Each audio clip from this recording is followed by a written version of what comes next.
So I'm glad we have so many people here. I think next door there's a speech about legal work and contracts and IP law, so maybe we're just the best alternative to that. I'm not sure. My name's Simon NEWSTEAD. Just a quick intro about me. So my startup Friendzu is actually a 3D lifestyle games company doing games for women on mobile. And my context for this panel discussion is my company was originally doing web 3D work, and then we transitioned 100% to mobile. So I certainly have a viewpoint, but we have a variety of views here today. I'd like to actually ask the audience, can we just do a quick poll? How many here in the audience are either mobile only, multi-platform, or multi-platform without mobile? So maybe, who here is doing mobile only? Okay. So actually a very small minority, okay. And how many here are doing multi-platform without mobile, no mobile at all, or other platforms apart from mobile? Okay. So everyone else is doing multi-platform including mobile? Okay. All right, good, okay. So we got a bit of a mix here today. So we got an exciting panel. We're going to have some time for some open discussion. It's all about the future of gaming. Where does mobile play in it? Who are going to be the winners and losers in this battlefield? Are the traditional, PC, console, web guys, are they toast? Or is it going to be a more nuanced outcome than that? And we have a great panel. We actually have panelists who range from a single-person successful indie developer on App Store right through to very large companies with hundreds of developers doing in-house games. We also have a mix. We have literally 50-50. We have 50% pure mobile players and 50% multi-platform guys who came from a PC or web or download background. So let's get into the introductions of the panelists. If you can start off with a brief introduction of yourself and your company. Maybe starting with Rob on the end. Yeah, sure. Thanks, Simon. My name is Robert BOS. I head up the native apps strategy and execution at Spill Games. Spill Games is a traditional web player, I would say, and we're in the process of transitioning to become more of a cross-platform gaming company rather than only web-focused. My name is David Worley. I'm the VP of Content Acquisition at Wild Tangent. We were also a traditional downloadable game company, and we're in the middle of transitioning to mobile as well. So interesting times. Yeah, so I'm Matthew Hall. I run a one-man band development company. I've made Doodle Find, Little Things, and Zona, and have been largely iOS exclusive up to this point, but I'm going to throw it all away and move on to Steam with my next title. Hi, I'm Robin Alter. I'm from Krita Games in India. We are a developer for cross-platform. We're doing a lot of web work and over the last couple of years, a lot of mobile and social mobile focus. My name is Jeff LYNDON. I work for iDreamSky. We're one of the biggest mobile publisher in China with over 32 million users. We publish premium content in China like Angry Birds, for Ninja, Gravity Guide, Mini Clips, and GameCube titles. Okay, great. So let's get into it. Let's start with the big question of the day, which is mobile the end game? Maybe we start off with Matt, if you want to give your perspective on that, and let's get into the discussion. For me, it's not really. iOS has been absolutely fantastic for me, and there's so many gameplay ideas you can explore with a touchscreen. Like I'd probably prefer the iPad over the iPhone myself, as does all of my family. But there's gameplay things you simply can't explore, and there's lots of opportunities that outside of mobile that I want to pursue. Got it. And Jeff, how's your take? So you guys started and just focused on mobile. I mean, where do you see it going? Well, I think every 10 years there will be something that is going to change the industry, and everyone will think that this is the game. 30 years ago is console, 20 years ago is PC, now we have mobile. So, I mean, mobile is going to be the game for the next 10 or 15 years, and I'm sure there will be some new technology coming up either augmented reality or like, Microsoft Desk, all kind of new gadget coming up, and, it creates a new ecosystem and a whole new market, and everyone rushing into it, and everyone will think that is the end game, that is the platform to be at, and 10 years later we will be facing in the same kind of situation. Is there's this next thing, and we all need to go in there and work on it. So I don't think the mobile is the end game. Right. So actually, does anyone on the panel think that mobile is the end game and it's going to dominate the landscape?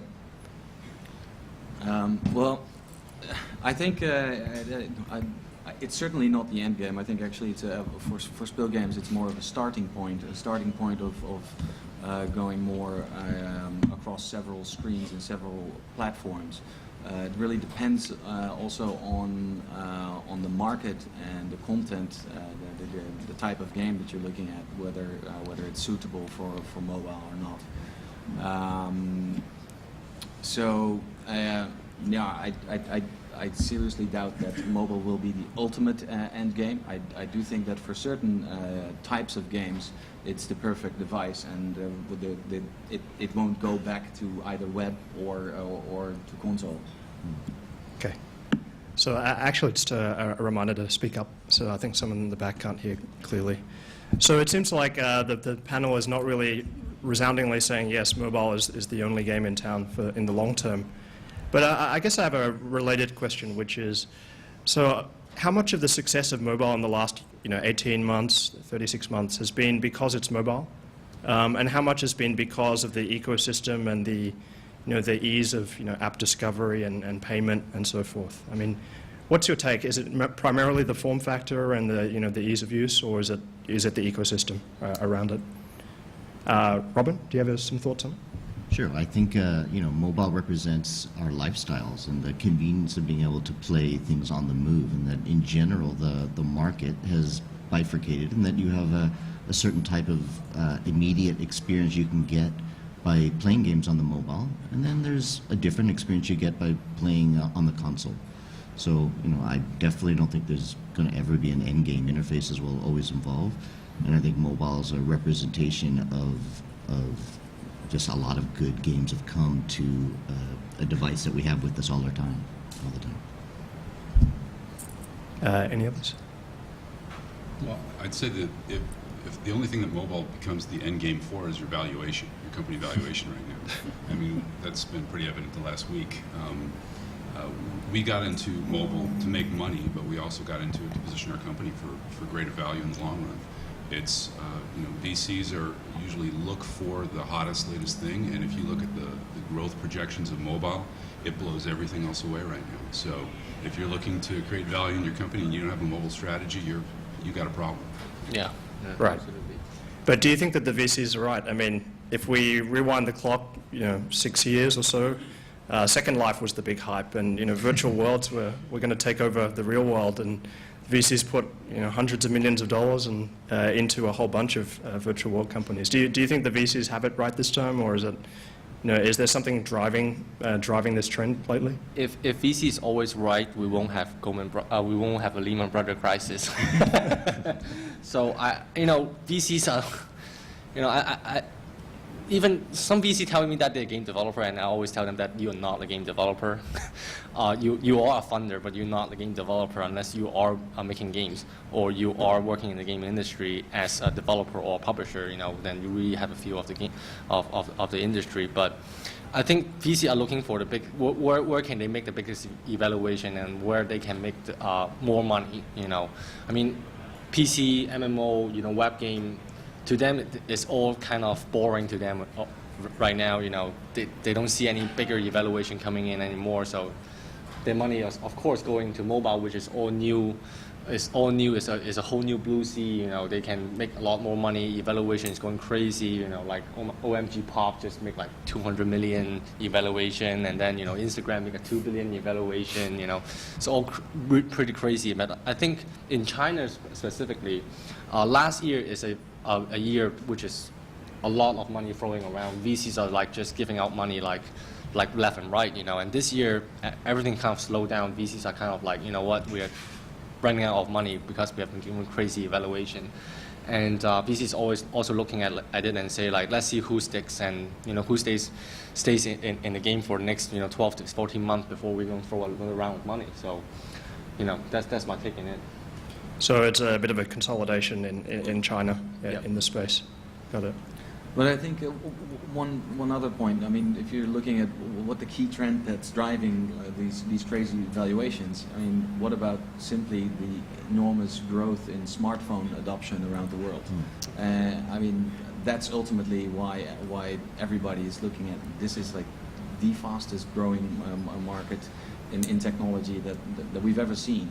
And all of a sudden, people all over the world can be accessed through their mobile device. And this is what's the most exciting part about mobile, is simply a lot of people that we could not reach before, we can reach right now. And it continues to grow. It's only a start. Right. So I mean, let's dive in a little bit into like country-specific stuff. So we were hearing about China and certainly Krita in India, one of the leading game companies there. Do you think the mobile adoption curve, is going to be radically different country by country in Asia, or is it going to be more or less everyone's going in the same direction, just minor changes? Robin, what do you think? I think it's going to be radically different. You look at each market separately. In India, we have 650 million active mobile users. We're going to jump right over broadband. It's not growing anywhere near. And with 3G just launched last year and 4G launching this year, you've got a massive cultural and movement towards mobile as a communication and entertainment device. So yeah, India will be a very different. I think it's a huge opportunity. There's very few people addressing it. I think that it's going to change the way people just live their daily lives, and so I don't think there's another market in that sense. Maybe China in some ways, but it's a much more mature market at this point. But India is an amazing. Is going to have an amazing. You're going to see so many things happen just in the adoption of mobile and in the use of games. And you can see that in the movement. I think last year India was number 7 in countries on Facebook, and now we're number 3, and that's happened in a very short amount of time. And entire Facebook access is happening over mobile. But do you think that the people who are coming on for the first time, online and playing games and using Facebook, if their first interaction is with through a mobile device, do you think that those people, their behavior towards cross-platform will be different from someone who's come from a PC, computer, traditional background? Yeah, but I think it's going to the behavior will be different, but I think it's related to a lot more factors. In India, because we don't have a culture, a long history of gaming, and because just digital interfaces are rather new compared to other countries, they'll be simpler. So I think it's not just a matter cross-platform, because we haven't come from a PC world, because we're coming from a country that has 26 different official languages, that literacy is I think iconic representations of directions and things to do in games will be much more important. Yeah, we'll approach mobile very differently. It'll be because of a lot of other factors in the culture and in the country that will make that a different movement. And Dave, how about from your perspective? I mean, you deal with a range of different countries in your user base. I mean, do you see that rollout being in different paces or different characteristics? Absolutely. We actually, to be clear, we only have our mobile service available in North America right now, but we're looking worldwide. And I mean, humans all over the world act differently. You give them the same set of tools, and they'll build. Everything is different. It doesn't. So we do not think that one size will fit all. We don't think one type of game will monetize the same in different areas of the world. We've seen that in our PC business. The same game, if you make it available in the same price around the world, it will fail miserably. You have to have different regional approaches, by language, by cultural region. I mean, English is spoken all over the world, and the differences between where you come from and speak English and where I come from, the same games do not play in those different regions. So right. It's going to be a a vastly different approach, I think, for each Got it. region. So that kind of leads into an interesting discussion about game design. I mean, game design in a cross-platform world where you have, mobile users, but you also have web and console and other sorts. So, I mean, if everything is going multi-platform, where does that leave game design? Because, mobile is a significantly different play sessions, 2-3 minutes on average, versus, something like PC, which is significantly longer, or console. So, what do you think about the game design side, Matt?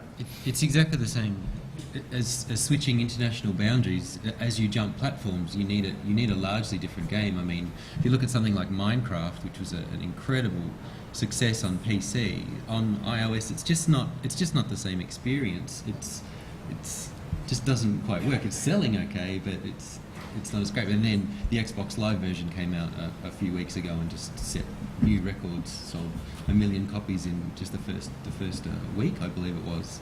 So you have to make a game for the platform in exactly the same way. Right. So what about the others on the panel? What about Jeff? I mean, you have a background in game design. Well, I think at the end of the day, technically it's very different. Designing games for mobile or designing games for each country. So, for example, in China, if you're designing a social game, and I keep telling game designer in the West, and a lot of Western game designers came to me and say hey Jeff, if I'm going to design a game in China, what's the key difference, right? And I tell them okay, if you look at a game like Farmville, right? In the West, Farmville is about you going to your friend's farm to help him harvest, right? In China, the same game, same type of game like Farmville, is about you going to your friend's place to steal his vegetables, right? So it's very, each country have different take on game design, and each device have different takes. So if you look at mobile devices, you need to be able to have the game be able to be picked up in 2 minutes or 30 seconds. The user needs to know how to play the game already. In 2 minutes, he needs to be achieved already, and then the cycle is much shorter. You need to design a game in a much more fragmented time frame. But at the end of the day, it's important to remember that you're designing a game. So at the end of the day, it's about designing a fun game, right? So this is not going to change, whether you're designing a mobile game or designing a game for Chinese or for American. So that's my take on it. Huh. It's actually kind of funny. So my development team is based in Hong Kong, and we have a mix of international and local staff in the team. And when the whole Farmville thing and social gaming was taken off, the local Hong Kong people were playing Happy Farm, the Chinese, version, or the first one. And the more international Western people like me were playing, Farmville from Zynga, and it was just like two totally different camps within the same office. So, yeah, I definitely hear you on that. So let's talk a bit about kind of the transition. So, Spill Games, for example, is one of the largest, web casual gaming powerhouses. How do you take an existing inventory or existing portfolio of games which have been designed for kind of like a web approach? What are some of the best practices in taking that through to mobile, or extending those brands to mobile? It's certainly challenging. If I look at the portfolio of games that we currently have on the web, only a small portion, I would say, is actually suitable to take onto mobile. Partially because first of all the touchscreen, but also the way people interact with the game is different on a mobile device than it typically is on a PC. But what we're doing is, we're literally looking what's out in the market and what we currently have and what we can get through our developer network. Test it, research it, and then literally try out the waters. We have to learn. And for Spill, it's a pretty big step, as we've always been very desktop web focused. To make this transition, it's going to take some time, but first results are pretty good. So I'm confident that we're going to make that transition. So I'm curious, and kind of following up on that, do you find that the biggest adaptation is in the designing for the gameplay length and the time of engagement, or is it mostly on user interface and the UX?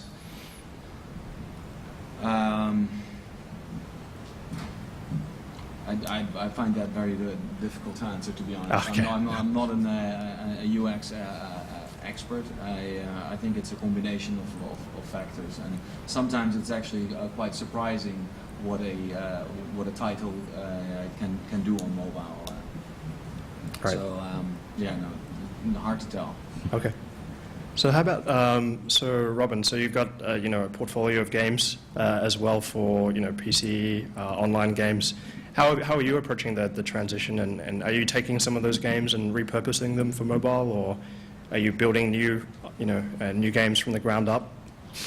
Yeah, we basically it's a redesign. We look at new concepts, and so we're now much more focused on social mobile, and so you rethink it, right? I mean, you might use a core mechanic like say a hidden objects game and stick it into a social framework. So, but you relook at it and say, how do we keep this player engaged longer?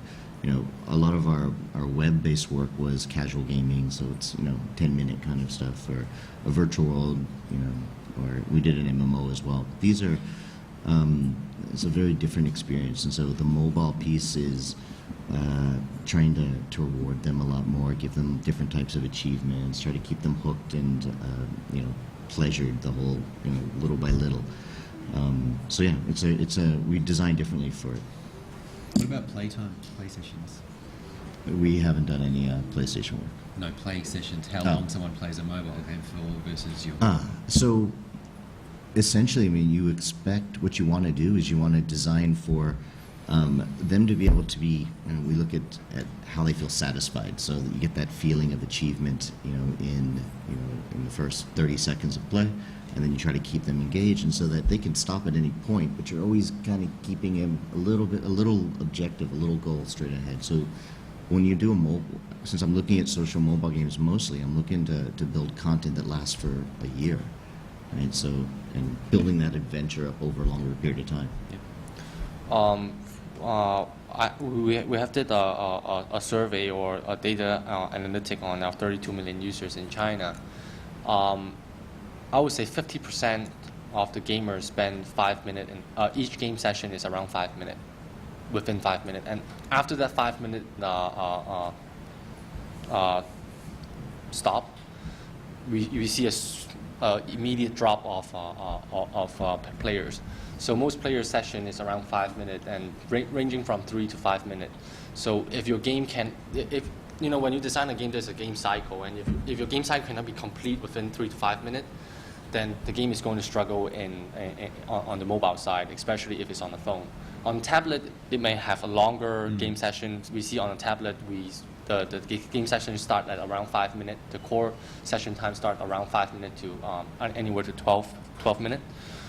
So that's my take in the game section. Yeah, when Little Things came out, it was it's a hidden object game that takes a reasonable amount of time to play, like 3 to 5 minutes to finish each level, and I was concerned that wouldn't work when it came time to wanting to make a mobile game. So with Doodle Find, I made, and Super Search 60 was the exact opposite. It was each game takes 60 or 90 seconds, and so they can use it to fill in the gaps of their day. And then when Little Things launched on iPad, people played that for just as long. Like, it turned out that maybe I was completely wrong. It worked anyway. Whether that's simply just the iPad or the iPhone, we'll find out again when I release Little Things Forever, which is actually going to be for iPhone this time. So maybe that'll be the test for me. Yeah. On iPad and tablets, I mean, are we seeing a bit of a kind of like a split between more casual pickup games, like 30 seconds, 2 minutes play times, through to the more hardcore like Sims free play on iPad, which is you can really get into it for a longer play period. Do you think that sort of it's branching out in two? Do you see that from a game design point of view, or? From a personal point of view, absolutely. Like, I'll sit down and play my iPad for a long time, and my iPhone, I can barely play on it for 5 minutes. Now that I've spent time with the iPad, it's such a better experience. And my daughter's exactly the same. She was playing her iPod Touch up until she was 2 years old, and then, "Here you go, why don't you have a little go with this iPad?" And from that day on, she never touched the iPod Touch again. She just throw it away and, "iPad, please." Okay. Well, in terms of gaming, I think iPad is better because you have a bigger screen. You know, you don't need to crunch all those UI elements in that really small screen. But I think one of the reasons why on the phone we see a much shorter game session is because people are aware of their battery levels. You know, like if you try playing games on your iPad for 2 hours a day, you're not going to pick up any phone calls and email. Yeah. Right. We actually look at the tablet as a different platform than phones. We think it's different price points, different games will work on those devices, and there's different billing that happens on those. I mean, you play tablets through your Wi-Fi, not through a phone service. So we treat it as two separate platforms. Right. We have 3 iPads in our household, Mum and Dad's and mine, and then Holly's now, and it's just it's so different, yeah. Right. So it's interesting. So I'm living in Hong Kong at the moment, and also in the US, contrasting the two. I mean, it seems like there's a lot of, the Samsung Note is so popular in Hong Kong, and lots of people on the trains have it.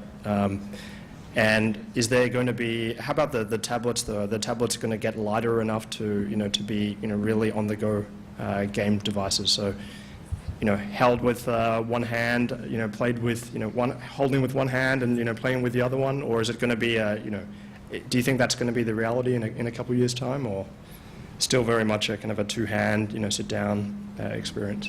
Yep. Our mobile devices stay at home 95% of the time, i.e. the iPads. But I think if they got lighter, I mean, there's talk of Apple putting out a smaller one. It'll be really interesting to see if that happens and how that will shape everything.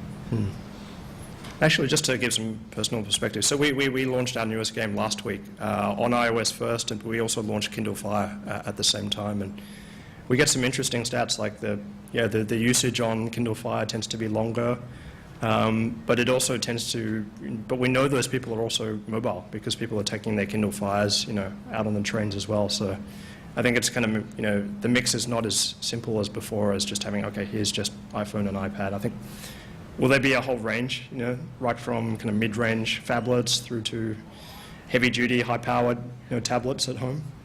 To the TV you stick on your wall as well. Yeah. I think they're all going to be different. I mean, if you look at Kindle and you look at the iPad, yes, the most obvious difference of an iPad and the Kindle is Android one is made by Amazon, one is made by Apple. But if you really look at it, I think the biggest difference is the Kindle and the iPad. A Kindle is more, when you turn on the Kindle, you start shopping, right? Everyone say like Kindle is designed to shop, right? And iPad is designed more of a general tool. And if you look at Kindle, yes, it's a 7-inch screen and iPad is 10-inch screen. But at the end of the day, if you look at when we look at the situation in China, we have like 7-inch and 10-inch tablet. We find out 7-inch there are more female gamers, there are more casual gamers because they like light form tablets that they can bring on go. So my wife uses a 7.7-inch tablet. I gave her my iPad and she's like, I don't want your iPad, it's too heavy, it's too big, right? And because she reads on it, right? So she will actually bring it with her all the time. With me, my iPad, one of its main purposes is email, writing stuff, and playing games. And because of that, it's mostly going to sit in the office, sit in my bag. I'm not going to just bring it out in the subway because I don't read on my iPad. I don't read, actually. I read every day on news, on my PC, but, that's the thing. So I think that's the reason why there's such a big difference between Kindle and iPad. It's not just because it's Android or, it's because of size, but it's also because of the behavior of the owner. Right. Actually, a little kind of data point. So on Kindle Fire, we found, so we make a shopping game. So our game is a shopping game. And yeah, Kindle Fire, it's about 2.5 times the revenue per user compared to iOS, iPad, or Android as well. So it's interesting. So let's switch gears a little bit and talk a bit about app discovery and how that's going to evolve on mobile and other platforms as well. So one thing I'm really curious about is the new Facebook platform. So we just submitted to that, and I'd like to get your take on how does the app discovery in the App Store, how does that evolve? So where does Google Play, where does the app stores on the Mac infrastructure, where does that go over the next 12 months? And how does that change things? David, do you want to take a shot at this? Well, I think we obviously run a curated storefront, and we believe discovery is extremely important for games. It's very hard to predict what's going to happen with other companies, but I can tell you what we're doing. We try and put the best content in front of our users when they come into the service, but we give every new piece of content a shot at the championship, if you will. So we try and have the best monetizing games in the front, but then we put new games up quite often. We manage exactly what people see. It's not we made that conscious decision in our design of the service because we didn't want it to be left to chance. And it's we made the decision many years ago not to sell those spots. It was too valuable to us to take money to put games in front of users that aren't going to monetize. So our choice was we're controlling it 100%. Right. So, let's talk a bit about, so we've got Windows 8 coming out, we've got Mac App Store, we've got Facebook doing their initiatives, who knows, maybe Google is going to play more strongly in this. Does that start to make a resurgence for some of these other platforms, for browser-based gaming and for PC gaming in general? Does that breathe new life into it, or is it just something that's going to stem the decline a little bit? I think anything that Facebook would do to improve their discovery is going to be an improvement, because right now it is terrible. I think app discovery is going to, because people are realizing that social games are just a wonderful mechanism to monetize, and so more games are becoming more and more social. And the behavior in social games, particularly as we learned in MMOs, is that users want to tell you what they want. They want to tell you their preferences. They want to tell you what they like. They want to tell you what they'll pay for and what they won't pay for. And when they're connected to other friends, you'll get that same data from other players. And so when you start to gather that kind of information and mine it, you'll get much better recommendation results. And that's going to come from these connected games where users are participating in the process of discovery. As far as I know, none of the stores at the moment actually tailor per user. Apple has a go at it with Genius, but it's not happening yet. But that's the next. Yeah. That's the evolution, right? Because we're getting much better at discovery and we're getting more data. Yeah, there's a lot of, for example, every time I jump on the App Store, there's a lot of wasted slots advertising things for me I'd never be interested in. But the trap is that those app recommend, if they do start with that technology, they'll recommend, oh, you like this, so we're going to give you more of the same. Whereas I'm the exact opposite shopper. I want to see something completely new. But look at what Amazon's done a good job of. Where they started was collaborative filtering, where you might buy a book for your friend's 3-year-old, and then you started to get for the next 3 years. Hey, your 3-year-old's birthday is, so it changed now, right? And so now they've got data about, you can follow somebody and what they were reading, and then you liked the review they wrote, and so then you'll follow them, and you'll get other recommendations and new products. Yeah, my wife bought LMAFO or some musician that I can't stand, and so iTunes just gives me this terrible music because she downloaded some R&B track that I can't stand. Don't fight it. It's kind of like, I think things move more and more towards crowdsourcing of recommendations, crowdsourcing of app discovery. There's a lot of work to be done there. We have a lot of data on what our users like and related games, and if you play this game, you're very likely to like or play this other game. And we've really been fighting internally about whether or not that's the smart thing to do, because it kind of creeps people out a little bit. Right. You click on one ad by mistake, and then suddenly you're getting ads that you really don't want to get on your environment. We also want to have the ability to reach out to all of our users and touch them with one particular piece of content. And if it's too customized to individuals, you can't do that. So it takes away some of the power. You have to make sure that your environment for recommendations is kept within itself, and it doesn't creep out too far into the experience. Right. But the I key mean, is, sorry. but the key is, don't use the data of any one individual. Just because they clicked on that ad or played that game, you take an average across them and their friends and people that fit a similar profile, and you get a different type of recommendation. So actually, so I mean, why have Facebook and Google? Why haven't they done that? I mean, they have all of the all of the data and all of the expertise, and that their history is all about serving up tailored content, whether it's the the timeline or newsfeed and ticker, or search results. Why do you think they haven't done that to date? When certainly they've got all the tools in house.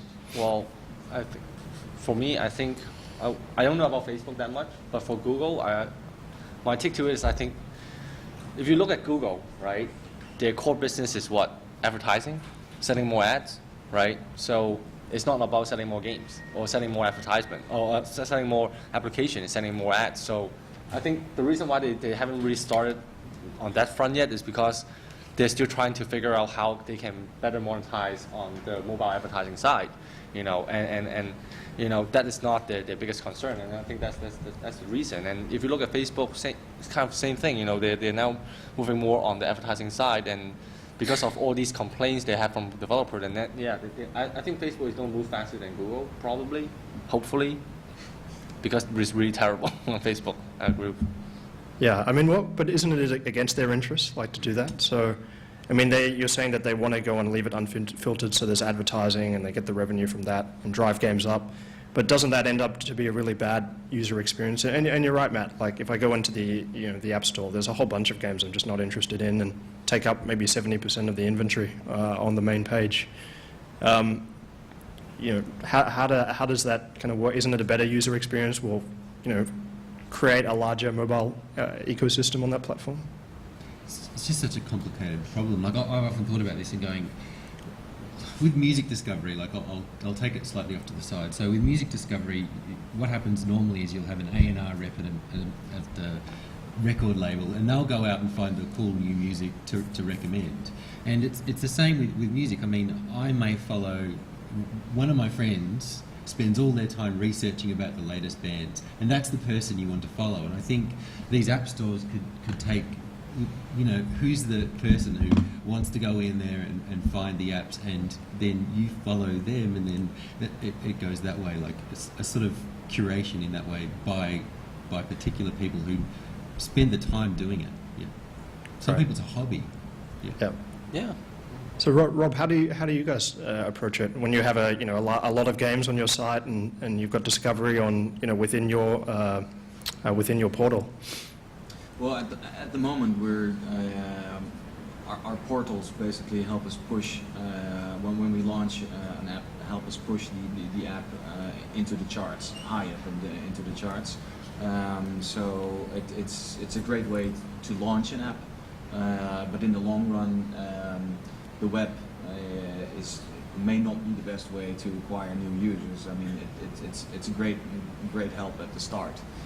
But the other point that I wanted to make is that we spoke about the future of app stores and how that's evolving. I think one thing that we have to remember that the app stores may not be the best place to find a certain type of content, because if you look at social games, social mobile games, eventually they will start making a shift into the browser as well. I mean, for the developer, that's a lot more attractive.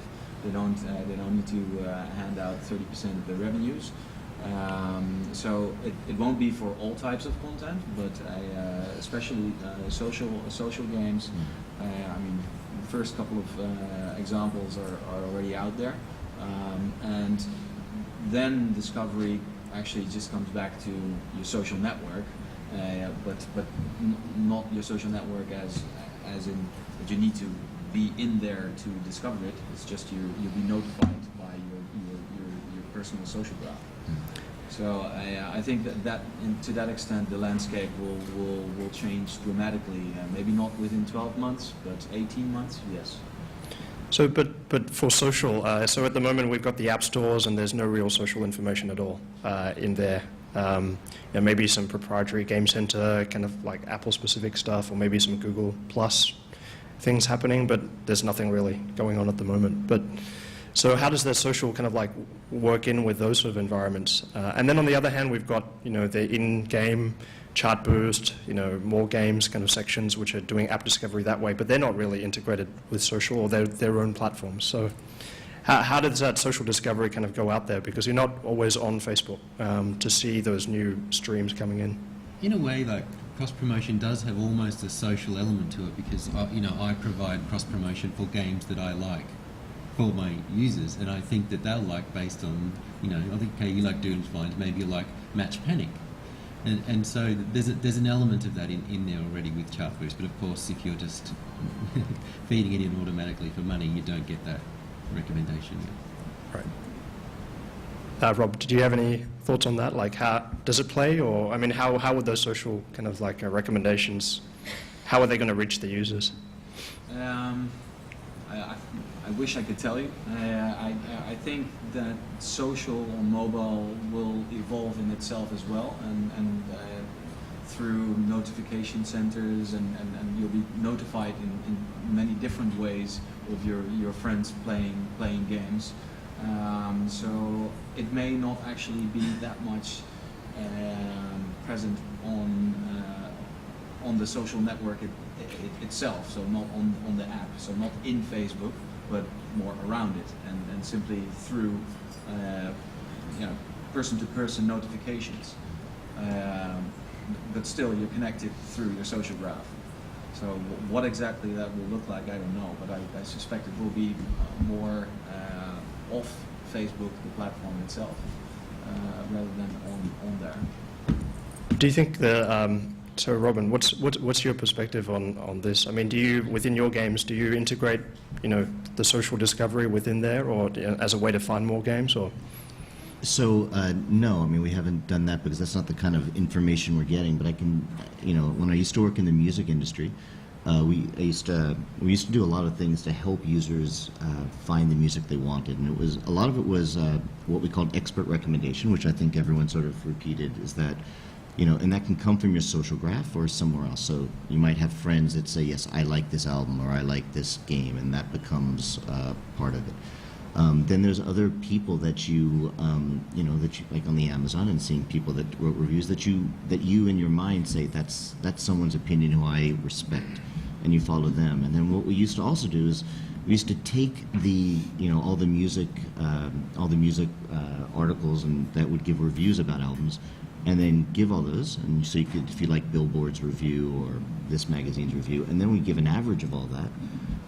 So there's so many metadata ways to look at, so much metadata to gather and to be able to help you find the kind of music you want. And a lot of users, what we used to do is, we'd say, okay, everyone put up your love mix, or put up your dating, top dating songs, and so people do that automatically. In high school, you create that tape, right, of all your top songs for a certain mood, and so that became like a really good way to see what were the recommended songs for. And so it's the same model and the same kinds of things, and now it's much easier in games, and you can create games that actually gather that kind of data, and then you cross-reference that with preference data within the social games, such as, hey, I bought these kinds of items, or I switched these backgrounds, or I went and played this casual game in this world versus this one. But I think it's getting much easier for us, because we are communicating more, we are providing more data as players, and we just have to get better at analyzing it and then actioning it. Right. Okay. So I want to kind of cover off a couple of things, kind of pet peeves, and get the panelists' take on it. So one of the things is that we got these amazing smartphones, and I'm using a Galaxy Nexus, and there's just all these great new devices. S3 is coming, but the battery life is just getting worse. I mean, higher resolution screens, 3D graphics. I mean, we had Simon from Natural Motion talking about all the amazing 3D work. There's a lot of processing power and battery consumption in all of those. So on smartphone, I mean, where does that play out to, 1-2 years from now, when we've got, high-speed 4G, high-resolution screens, 3D graphics, but the battery lives are not improving significantly. So where does that play out? Well, I think battery life is improving because if you look at it, we're still getting like very bad battery life every day. Like on the iPhone 4S, it still maintains the same amount of battery life on the iPhone 2G. But if you look at the iPhone 4S, what kind of performance it's giving you, while you compare it with your iPhone 2G, you know, it's a lot more things that iPhone 4S offer, and it still maintains the same amount of battery life. So I think battery life is improving. It's just technology is improving faster than our improvement on battery life. And until we really solve the battery life issue, I don't think. I think one of the biggest problems that I'm seeing in China, you know, when content provider comes to me and say I have this awesome 3D game, and when I look at it, I was like, yeah, it's great. But when I show it to my guys in China, they're like, nah, it won't work well in China. You know, people are too concerned about the battery life. You know, the device is too low end. It won't run this game. So I think that's going to be something that needs to be solved in the next 2 years. I find it ironic that, you know, we're mobile and we have these devices, and I always carry around a charger, which just means more stuff I have to carry around. Yeah. And that, you know, you walk into an airport and there's that oasis of a little plug point to recharge. So maybe what has to happen is, you know, places like these conference rooms have to realize that, you know, we're a different society and give us places to plug in our phone while we're in a session. I personally carry 2 batteries for my iPhone and iPad. And the batteries are nearly as big as the phone, right? I'm just hoping for some scientist somewhere to just nuclear-powered Oh, mobile great. phones. Yeah. I think that's the problem. You don't want to get bigger batteries because how much more radiation you're going to pump into your head. You have to charge it once every 6 years, but yes. It's crazy. Yeah, I got some emails from players who have told me they had to buy extra battery packs. You know, they want to keep playing on the train, but, you know, 3D game and, you know, high-res screens. It's a crazy situation at the moment. So let's actually on the theme of kind of future and what happens in, you know, out there. So I saw a really interesting startup just a couple of days ago just come out and make their announcement. It's called Leap, and they basically have like for mobile, for tablet, and for Mac and PC. They basically have a little device that's a USB connection, and basically you can go and control games and control, you know, apps using kind of like Kinect style, virtual kind of like controller using your hand. So it's not touchscreen anymore. You don't touch the screen. You just go and do that. And of course, Kinect has been been around for a while as well. Do you think that sort of technology is going to be interesting in the future? I mean, right now touchscreen is where it's at, but you know, is there more beyond that? It has to, because you've got Google talking about these amazing Google glasses. But what are you going to do? Like touch your eyeball or something, or have little controllers on the side of your glasses? I mean, have they not? Maybe they've solved that problem over at Google and they just haven't told everyone yet. But I mean, the limitations of touchscreen devices. I mean, it affects the sort of games I make, which is part of the reason I'm moving off it. I want to try and do new experiences that won't necessarily work with a touchscreen. So innovations like that are going to be really interesting and essential. Yep. I think I disagree with that. I think the touch devices, that's what's interesting about them, is the interface of touching the game. And I mean, go look at the warehouses full of 3D TVs right now. It's a gimmick. It didn't work. So I think the more gimmicky you get with the device, the worse off you're going to be. You just have to embrace what the platform is good at and not try and push it into something it's not good at. So. I mean, so where do you see that going for TVs? I mean, it is the traditional interface, or like actual physical touch interface, or? My arms get tired fast doing that. So It's a long way to the television.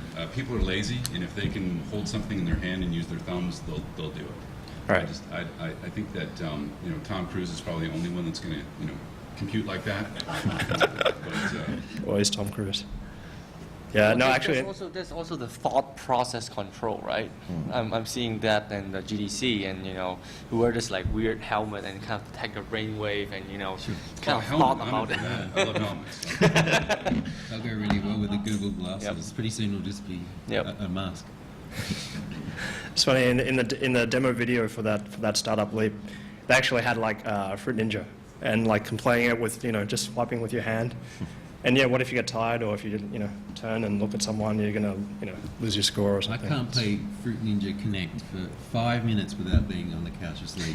True. That game is exhausting. True. Okay, very good. So I think we've got a few minutes left for any discussion from the audience. Any kind of like questions, disagreements? Anyone want to pick up a pet peeve to talk about?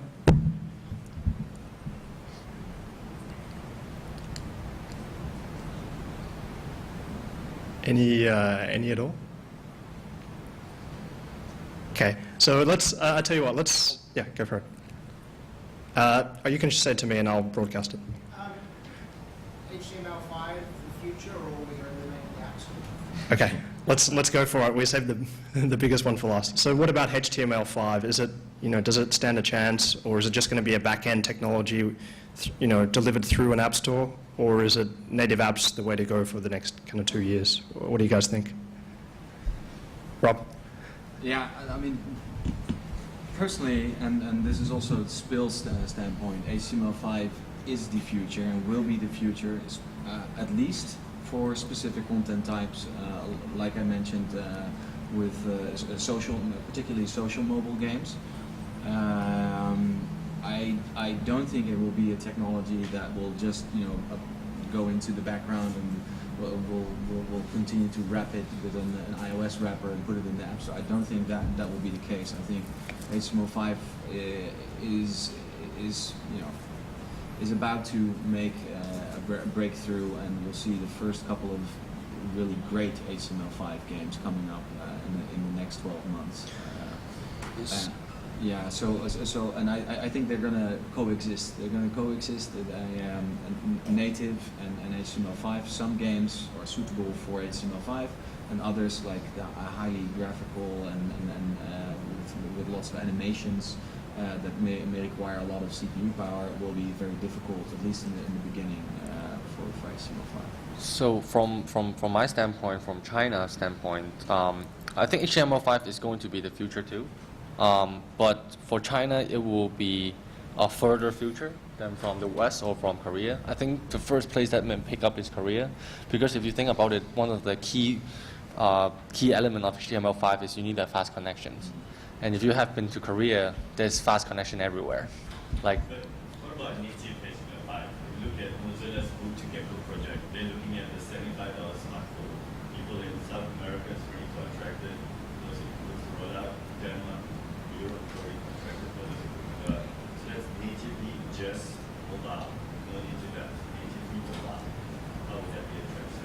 I don't think Apple want HTML5 games. You certainly get that impression. Like the few HTML5 apps I've opened up on this thing, they run terribly. I think Apple are just going to choke it.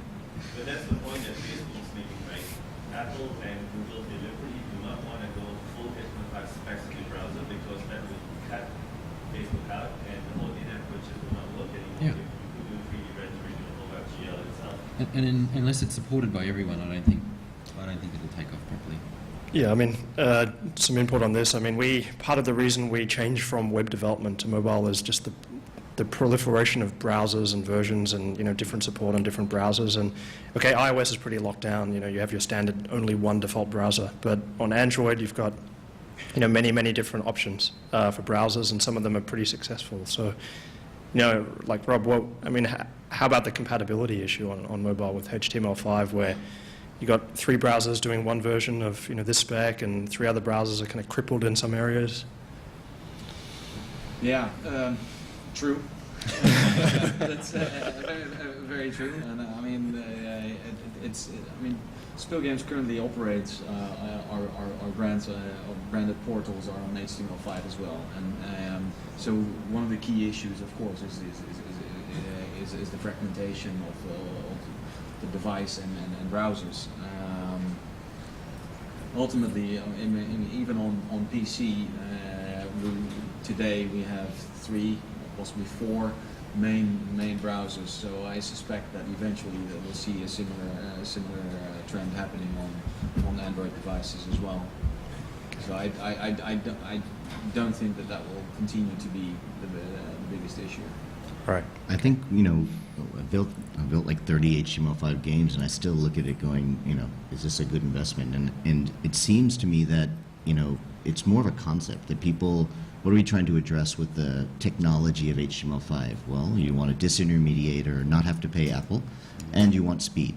So these are separate. This is HTML5 is a technology, and the business issue of business people not wanting to pay Apple is one thing. And then speed, well, we've been addressing that in all technologies. So it's kind of like maybe it's the wrong question. HTML5 is there, and that's what we're looking at, and that's fine.